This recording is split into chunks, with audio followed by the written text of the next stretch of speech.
man, it's good.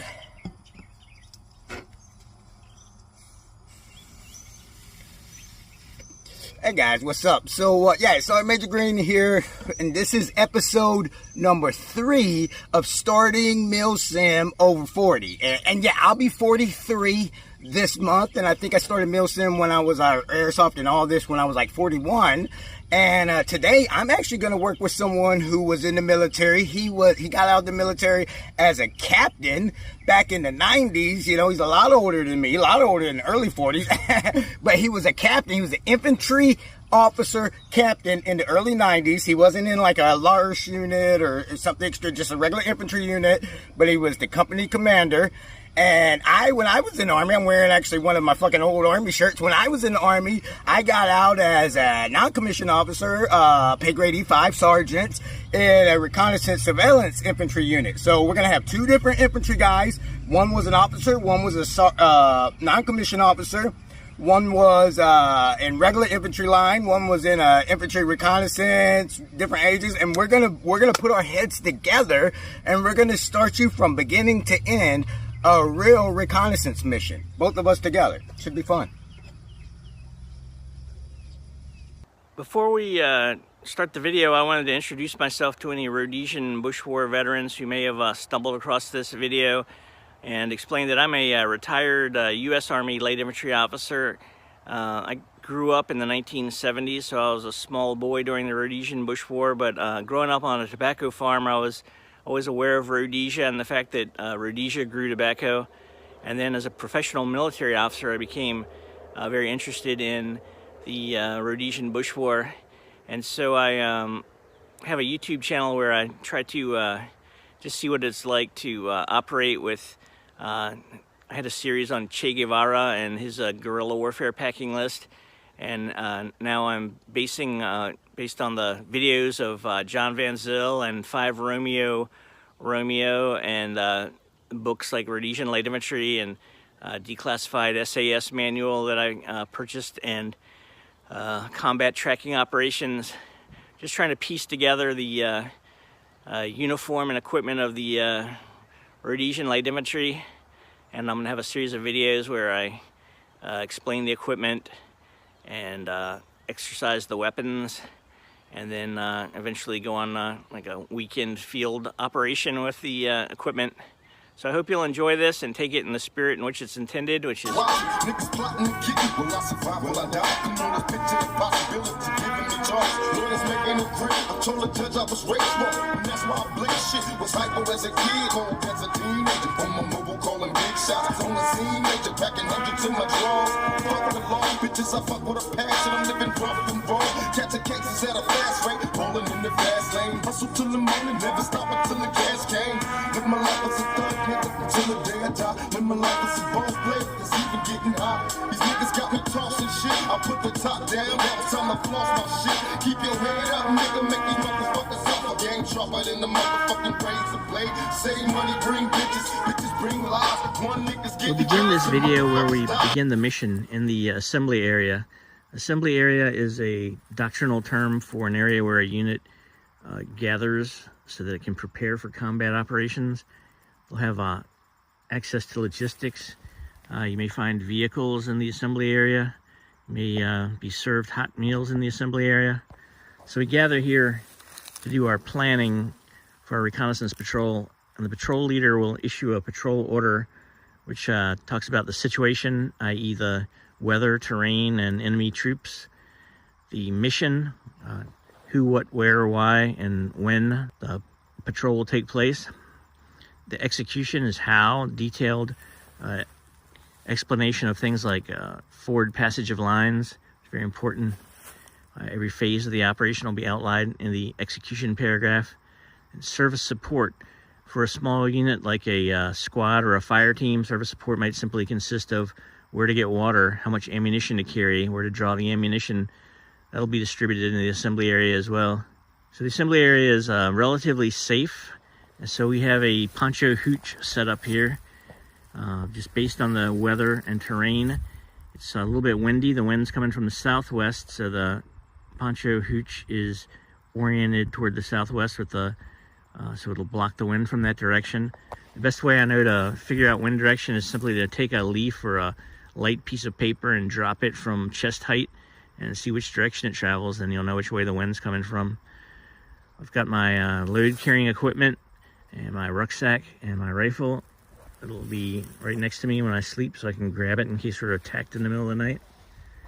And so here's where we do our preparation for our reconnaissance patrol.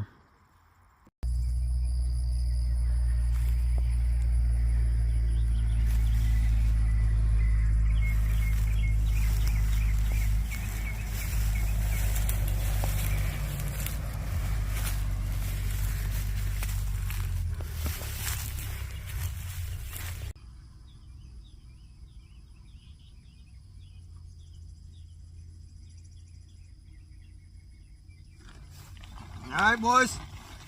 Oh, fucking right.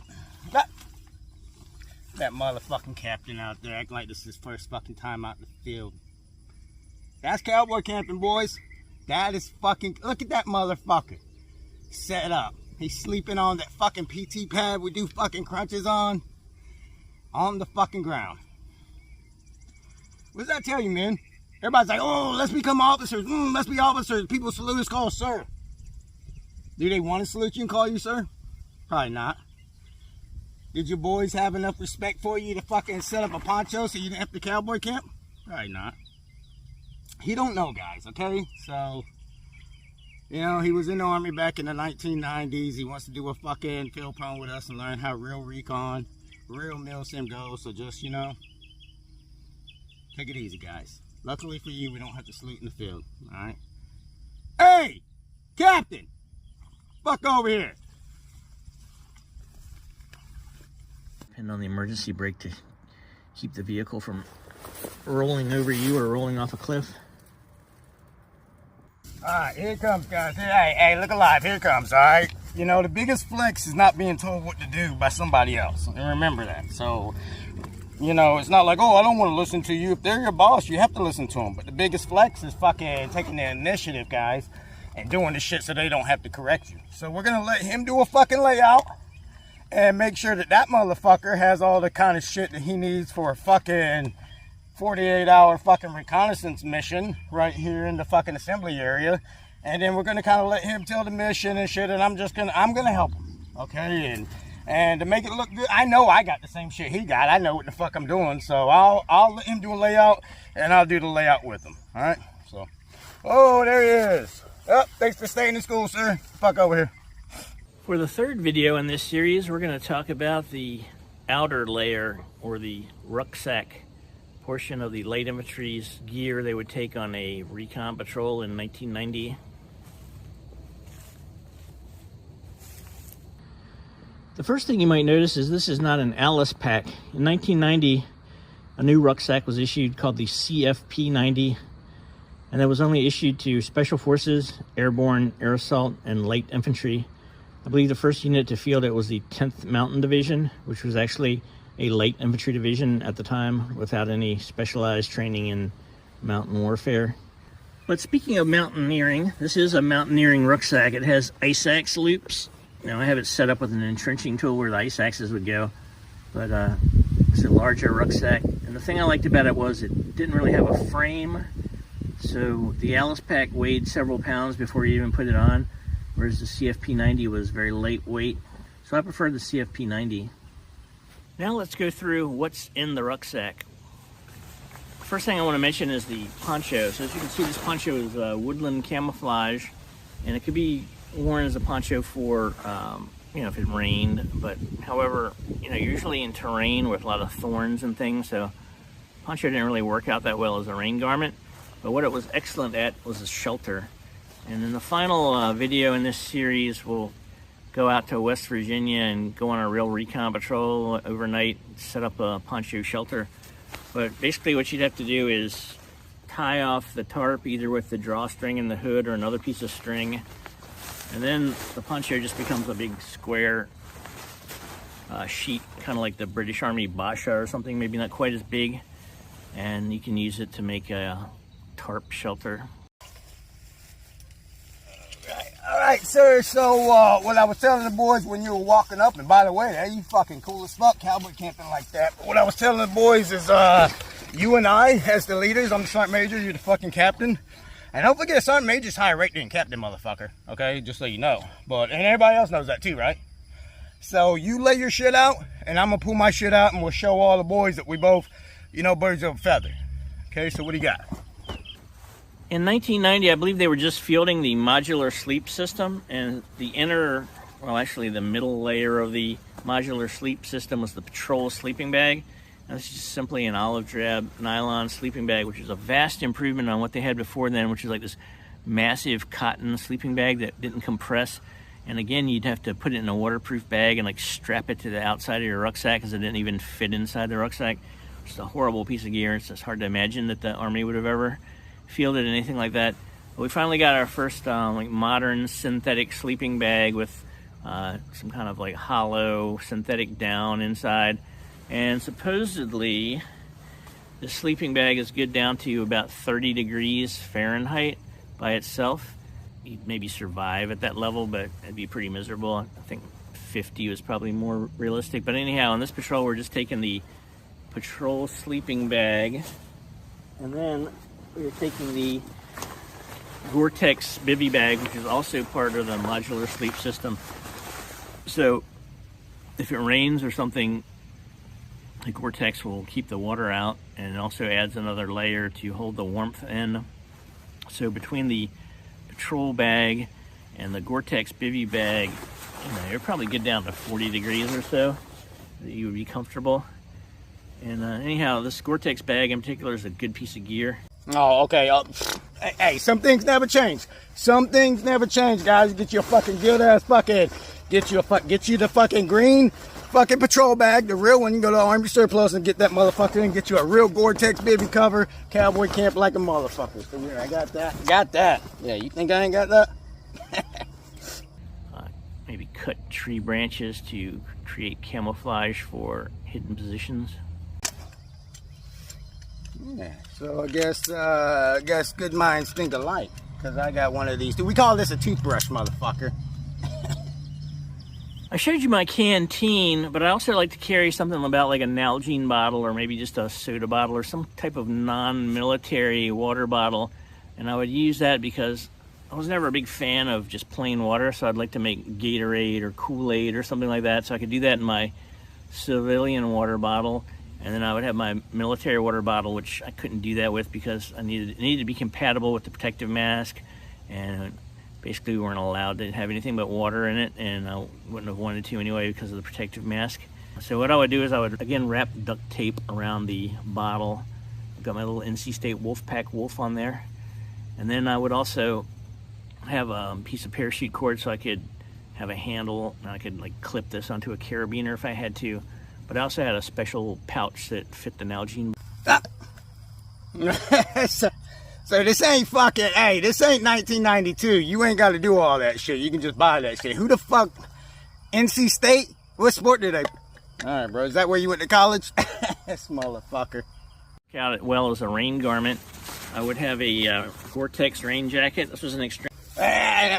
I gotta feel, hey, and I got a fucking Czechoslovakian real military field jacket, courtesy of fucking Bear Tracks military surplus. So thanks, and I'll give you that. First one that was issued to me was just so heavy it would pretty much take up the whole rucksack by itself. So this is just essentially a woodland camouflage Gore-Tex shell, and served me very well. Yeah, you right. Yeah, you right. All right, move on. I got one. This is lightweight too. This distinctive camo. This is even lighter than yours, motherfucker. This ain't 1993, motherfucker. And served me very well. When you go out on a reconnaissance patrol, one of the things you might want to do is set up a hide and observe anything from a road or a railway to an enemy position while concealed in a hide. So I would carry maybe a 3 meter by 3 meter segment of camouflage net with me to assist in creating a hidden position from which to observe the enemy. One of the heaviest things in my rucksack is the entrenching tool. This is a multi-purpose tool though, so even though it's quite heavy, it served a lot of different functions. One of the things is this edge here was quite sharp, so it could serve as an axe. This one is serrated like a saw. It could also serve as like a pick, because you could just unscrew this middle segment and then clamp it down. And then the entrenching tool serve as a pick. And then finally, the entrenching tool could serve as an improvised weapon. So if you run out of ammunition with your rifle and maybe broken the butt of your rifle over an enemy's head, and you didn't bring your bayonet, like we're not bringing a bayonet on this patrol, and last ditch, this makes a pretty good improvised weapon to smash an enemy's skull. I don't have it. Ah! Of course I got a fucking E. If you don't bring a fucking E-tool, you're a fucking idiot. Hell yeah, I got an E-tool. Motherfucking Smith & Wesson. Sharp as a mother. Pop! Camouflage, sometimes you need to be seen. For example, if you're doing a passage of lines, which is a very dangerous time in a patrol, because it's basically when you're coming back into friendly lines, and if the friendly forces mistake you for the enemy, they might fire on you and kill you in a friendly fire incident. So I would carry the VS-17 panel, and I would just carry a small section of it. The actual panel is much larger, but this section is just basically 1 foot by 2 foot, or 1/3 of a meter by 2/3 of a meter. And then I could use it to... Just you pull something out, you show it, tell everybody why it's important. I'm gonna pull that shit out, tell everybody why it's important, okay? Let's do it. I could call them on the radio and say, hey, I'm about to reveal my VS-17 panel. I'm coming through your position now. Or, of course, we could use this to mark ourselves, mark our own position if we're calling in close air support, so that the pilots know where we are so they can not bomb us. Or I could use it to mark a helicopter landing zone so that if we're being extracted by a helicopter, we could stake this down and the helicopter knows which landing zone to land at. You can use smoke in conjunction with this. I don't have any smoke grenades since I don't think they're legal to own military smoke grenades, but I can have a VS-17 panel. What? Alright, I got it. It's a 1990. We got a thing called night vision goggles now. Yeah, so we can just, we wear fucking IR flag patches and shit, and you could yeet a VS-17 panel, motherfucker. Yeah, you're gonna get attacked by fucking Taliban tonight, motherfucker. Hold that. In the outer layer, i.e. my rucksack, I would use this for shelter construction. It just comes in handy for so many things, and I don't need to tell people how handy 550 parachute cord is. I would carry rations, which of course were the military meal ready to eat, and even though this one's intact, what we would do is called field stripping. And what field stripping is we don't want to carry a lot of unnecessary weight and bulk on a patrol. So I would open this up and I would go through and I would find the things that I didn't want to eat. So for example, if I had saltine crackers and grape jelly, I think it's disgusting to put something sweet on something salty like that, so I wouldn't take the jelly, I would just take the crackers. I'd probably get rid of the heater pack, because I'm probably not going to be having time to heat up a hot meal while I'm on patrol. Maybe I would, but anyhow, I just basically go through this and throw away the things I wasn't going to use, and that way I wouldn't have to carry them with me. It was called field stripping. Alright, so very good. Put all that shit back in, guys, and make sure you put it back in your wet weather bag. Hey, Captain, you ain't got a wet weather. Oh, your rucksack's waterproof. Your bag is waterproof, so you ain't got a wet weather bag. You ain't got no fucking wet bag. You want me to whip your motherfucking shit? You ain't got no fucking wet weather bag? Huh? I ain't see you pull anything important. Did you pull a fucking kill rag out? Huh? Are you fucking invincible? You ain't gonna have a fucking kill rag, motherfucker. I ain't see you pull the fucking X-Fog out either, motherfucker. Huh? You don't worry about fucking heat caps and shit? Huh? Motherfucker, I'm looking at you right now. What the fuck? Are those fucking safety ballistic glasses? Huh? Are they safety ballistic glasses that you're wearing, motherfucker? Well, let's test it.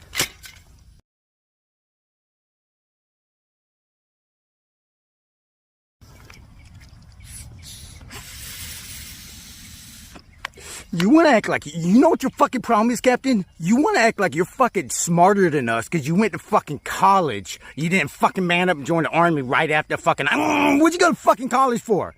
Political science? What the fuck is that? Let's test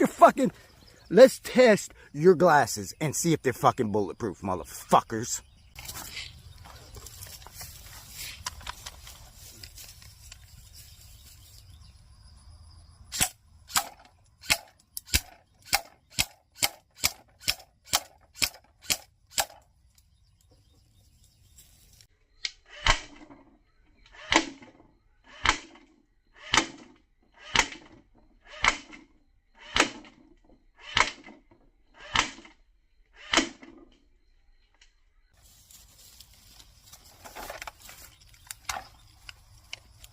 They protected your eyes, sir, but your glasses fell apart. You can't even... Yeah, this is like wearing a fucking bullshit Chinese-made bulletproof vest. It's going to protect you one time, and then you'll never be able to get shot with it again, you fucking piece of shit. Eat up a hot meal while I'm on patrol. Let's test mine. Now, motherfucker. Alright.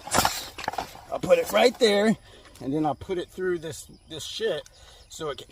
Let's see if my cool-ass fucking name brand glasses are bulletproof. You fucking piece of shit, officer. You piece of fucking shit. Think you'll fucking listen today, boy.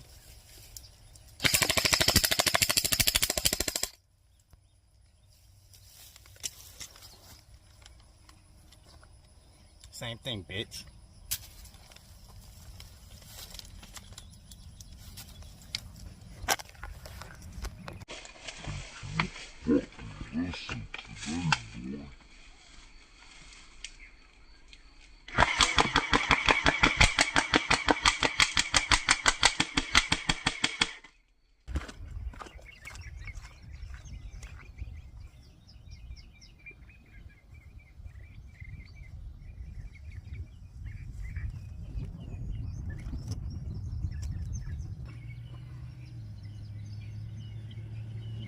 Hold on a second, Captain. Hold on a second, Captain. Look, Captain.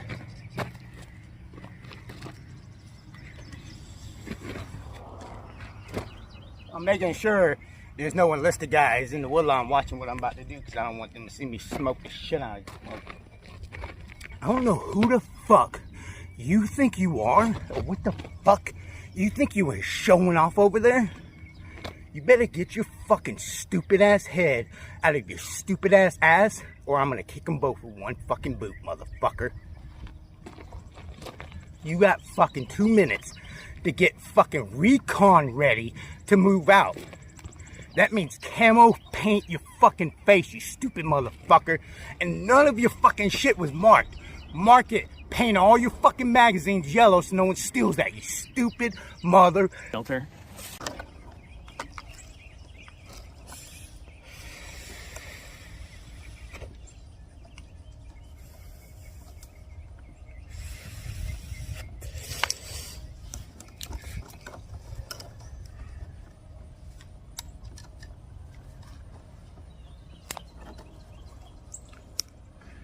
And yeah, back in the army, you know, you had to go, what was it, light green, dark green, like, you know, to go over the shit and to get your EIB, that kind of stuff was important. It had to be a certain way and stuff. It's airsoft now, you know, it don't have to be like that. You know what I'm saying? I think camo on your face is very cool. You know what I'm saying? So I do it. One thing that's like a pet peeve of mine, though, and is fucking people that don't camo, they're like their eyes or around their mouth, you know what I'm saying? They do the fucking black man or blackface or whatever it's called because they're fucking, I don't know, scared they're gonna get paint in their eyes or something, you know what I'm saying? So I don't really, you know what I'm saying? So I don't care how you paint it, what color you paint it, you know what I'm saying? Just, you know what I'm saying? If you're gonna paint designs around your eyes, go through your eyes too. You know what I'm saying? Don't be that guy. So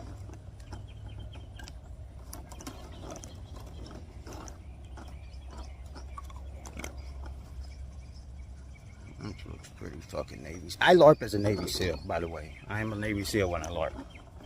That's why I don't like airsoft, Alfonso.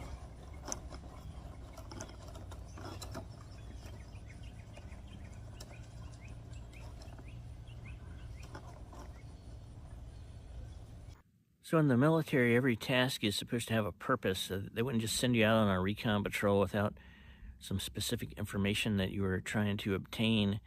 So let's pretend for this mission that we're supposed to watch a road. It's a named area of interest, which is a doctrinal term which just designates a place where there's an information requirement. So for example, if we were in a war involving tanks and armored personnel carriers, we might want to know which road the enemy was going to take to attack us. So in that case, we'd send out recon patrols to establish observation posts on those roads, just to watch them, count the number of tanks, count the number of armored personnel carriers, and report the information back up. Meanwhile, there are other patrols watching other routes, and they give our higher headquarters a understanding of which way the enemy's main effort is coming, which road is he taking. That can only be found out in 1990 by putting men on the ground. Nowadays we have drones and other sensors that we can use, but in 1990 it was up to the infantrymen. All right, Captain, here I go. I'm ready to go. Hey, I'm sorry I yelled at you earlier. You know, I was stressed out, but listen, I love camo. That's probably one of the favorite. What the fuck are you doing, Captain? Did you forget to take your fucking glasses off to camo your eyes?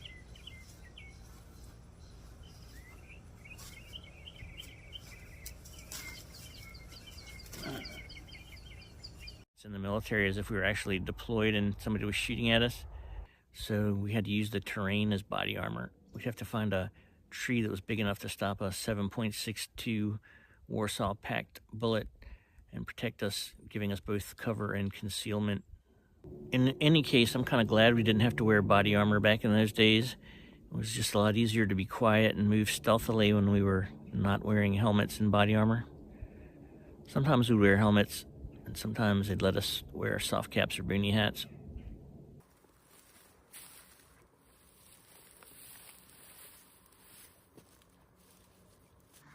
Hey. All right, listen to fight. Shut the fuck up. Get over here. Shut the fuck up. Get over here. Take your last couple of puffs of your fucking vape that you can take hard hits of and smoke and shit, and get rid of all the shit that you don't want to bring. I'm not even bringing my fucking M4. I'm only going to bring my fucking sidearm, because knowing this motherfucking captain, a couple of you motherfuckers gonna die, and I'll just pick your fucking weapons up.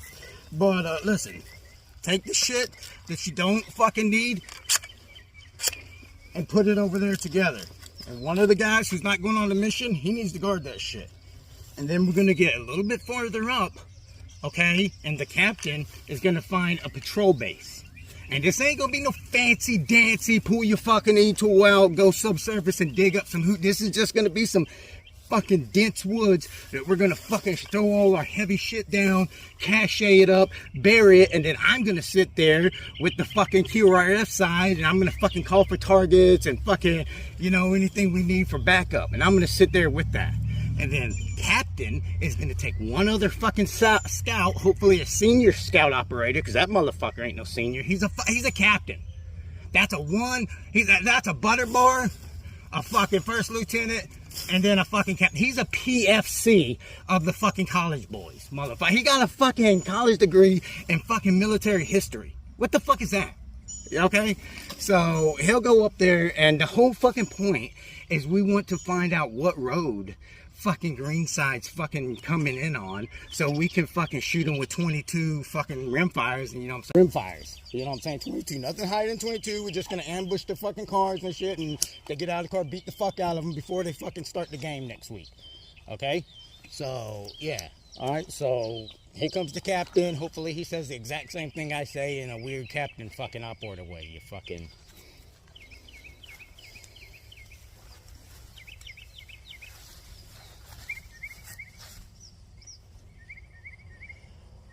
The patrol is going to last for a long period, more than 24 hours.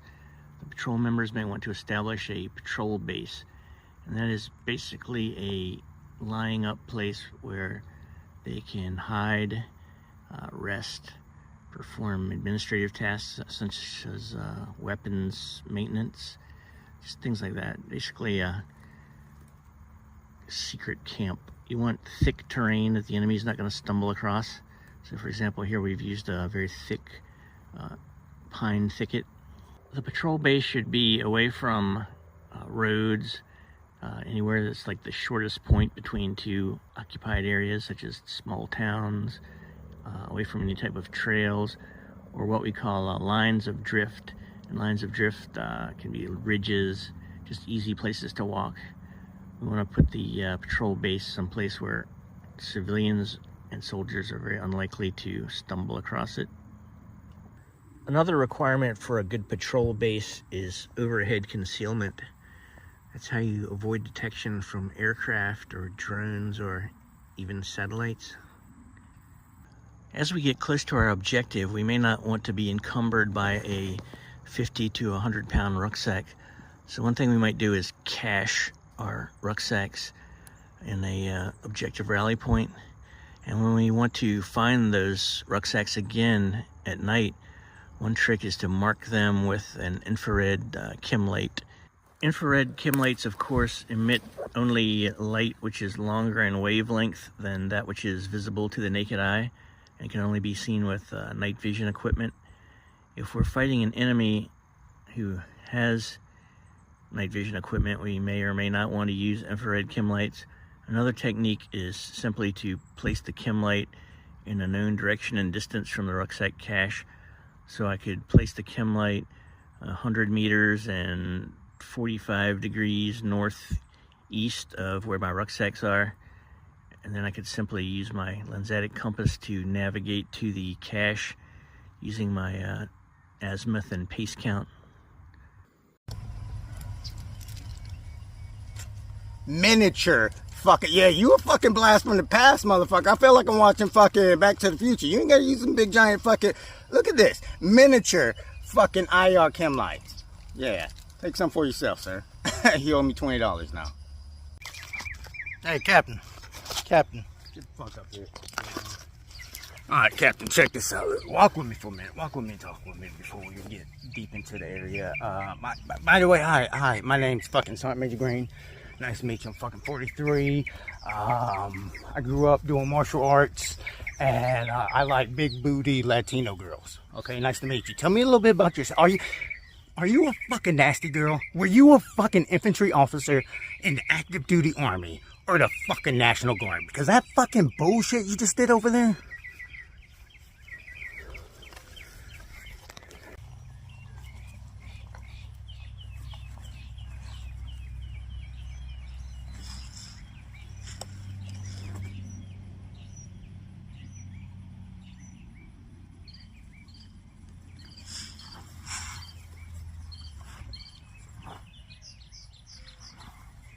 Captain, what the fuck are you doing? Get the fuck up here.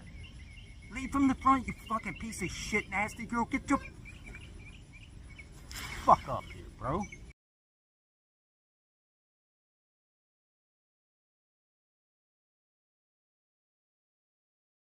Okay, Captain, sir, I don't know what the fuck you in college was dense not one of your vocabulary words, because that's not fucking dense over there. Okay? That's fucking dense right there. Okay? I can fit my whole bag in right there.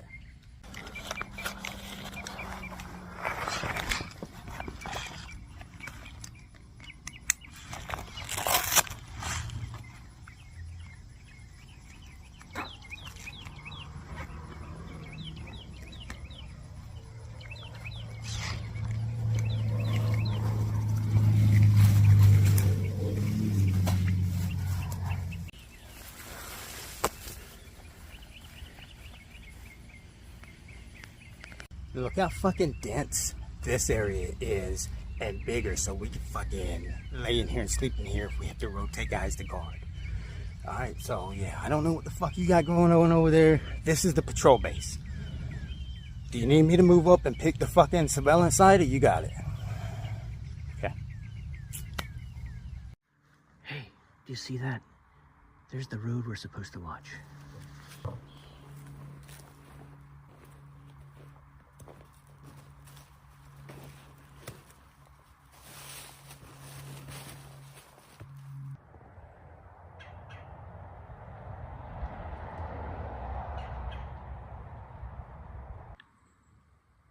in order to really be able to identify the vehicles, we had to move a little closer than I'm comfortable with.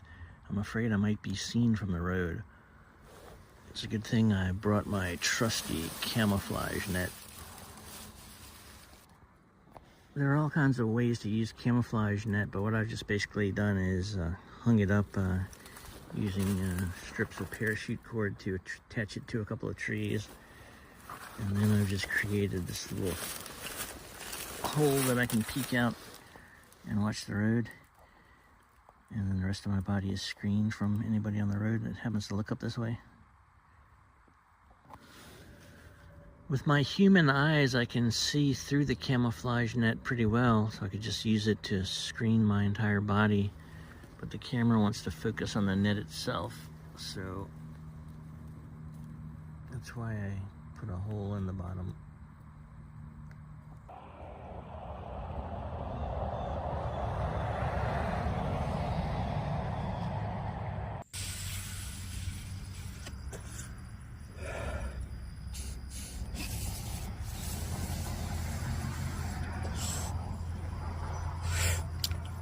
First off, can you like Ranger roller or pull it off? You look stupid as fuck. Okay, first off. And then let me tell you what's kind of doesn't make sense about this. The first thing. Number one, we just made a big point of even farther away from this objective. We're having indents, we're not building anything out, we're just laying down in a fucking patrol base. Why the fuck would we come right next to the fucking objective and then pull shit out of our bag to use? That's dumb. Everything that we're not okay with leaving behind if we get caught should be back at the fucking patrol base. Number one. Number two, who the fuck? I know you got money. You're officer. I know you got money. So you went to Dick's Sporting Goods and bought some cool camo netting. If you didn't get it issued from your supply guy on a regular, don't bring it to the field. Don't bring it to the field, because every fucking kicking Joe in our fucking unit isn't an officer and have money to buy shit from Dick's Sporting Goods. And now you're requiring guys to use shit that they didn't get issued. One. Number two, the U.S. Army didn't use it, so we don't know if it's going to fall apart or not. We don't know. You buy some cool expensive shit from fucking Mystery Ranch because some fucking Navy SEAL guy retired and made it, and then Joe can't use it, and you're able to walk fucking 25 days in a row without being hurt, and your Joes all fell off the first day and you can't understand why. Don't do it, bro. Don't do it. Okay, so all that shit, pack that shit up, officer. Okay, sir. Number two, we're only a fucking 4-man reconnaissance team. Did you know that? There's not fucking, you know, we're the best of the best 4 men. There's not 4-man reconnaissance team at that road, at that road, at that road, at that road, at that road. You know, we have to figure out which road they're using. It's not like, oh, they're not using this one road that you're at, so they must not be, you know what I'm saying? There's a lot of roads. You know, you should have fucking mapped it out a little bit better. You never want to pull surveillance on a road right next to the road when it's going straight like a fucking TV ambush. Okay, because the cars will just fly right by you and you won't even be able to fucking see what the car look like. You want to pull surveillance where the road turns. That way the cars have to slow down so you can take pictures and shit. And that way people aren't looking out in the woods or looking at the turn and shit. You fucking idiot. You should have mapped that out at the fucking AO at the snapping field this morning, instead of worrying about having fucking hot coffee and shit, you stupid motherfucker. But since it's only us and you fucked up so bad, I'm going to have to take over. Now we're going to have to look at the map and we're going to have to see where there's a fucking intersection. So all 4 roads cross in one spot, and we're going to pull it out right there because it's a fucking curve and it's all 4 roads, and we can figure out which way all the people are going. You fucking idiot. In the outer layer, i.e. my rucksack, I would use this for shelter construction. It just comes in handy for so many things, and I don't need to tell people how handy 550 parachute cord is. Alright, so we're gonna walk up a little bit. I'm still letting the fucking captain, you're a fucking idiot, but I'm gonna let you still do it. We're gonna walk up to where intersection is. But yeah, we always talk about, yeah, this motherfucker's in the 1990s still, when Horace Gracie was winning the UFC and shit. But, you know what I'm saying, we're always talking about, hey, you know what I'm saying, times are changing. You got drones, you got all this. Yeah, drones, you have drones. But here's the thing. You're always going to need boots on the ground surveillance. You're always going to need boots on the ground surveillance. I'm wearing my fucking unit shirt. That's why I got man boobs, 'cause, you know, and it's military intelligence. Because back in the day, infantry LURS had to fucking report and work for fucking military intelligence. We would collect the intel, send it to them. They would analyze it and fucking figure out what's going to happen. You need boots on the ground. I would say the best new high-tech shit, you know, quasi high-tech shit that we should have, that if we need some high-tech shit, would probably be like deer cams, like trail cams and shit. That way boots on the ground can go out. Like, we have to see all these different rows, but we don't have enough guys. We can fucking go to each row and set up a deer cam and then go back to the patrol base and actually watch that shit. Drones are loud. You know what I'm saying? Drones are loud. Drones are, there's still a lot of shit that comes with drones, but let's go find this fucking intersection. Alright, so I got the fucking captain set up there with the fucking, at the intersection now. And yeah, so that's how it is. We got fucking a 4-man team. So 2 of them are literally right up there at the intersection, reporting. And me and the other guys are gonna be back over here with the medical shit, and I'm going to be calling targets for call for fire, and that way if they do get compromised, they just come back to the fucking here, and as soon as they come back, I'm calling for fire, blowing shit up, we're the fuck out. If not, you know, they report and we figure out which way the guys are coming, which road, because we're at the intersection. I hope this guy don't fuck it up. Alright, so I was listening on the radio, good job. Our guys didn't get compromised, but I guess nothing happened over in our intersection. All the way on the other side of the field is where all the fucking partying was going on and shit, so. Come on, Captain. Motherfucker's coming back now. Maybe we can fucking get back over there and do a little bit of fucking trigger time before the fucking game's over.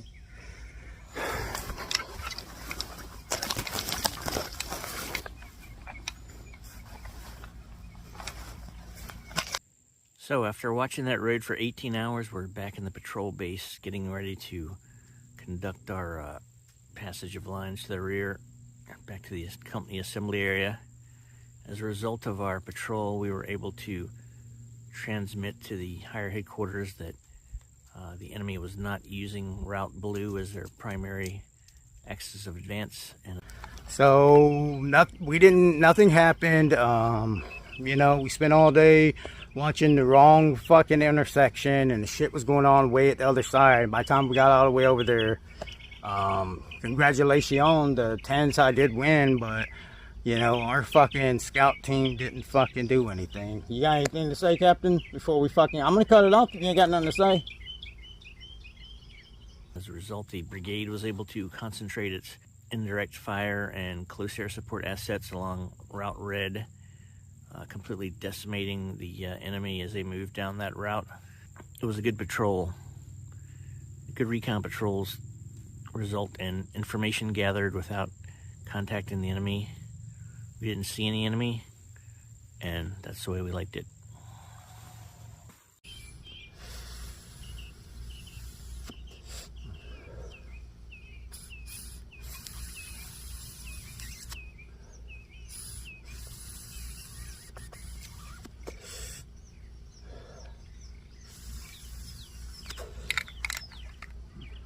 Are you sure you are fucking infantry? Because you are... Did you say mission accomplished? We didn't see fucking any enemies. Job well done? Because we're fucking reconnaissance, you stupid motherfucker. Our only fucking job was to fucking see the enemy.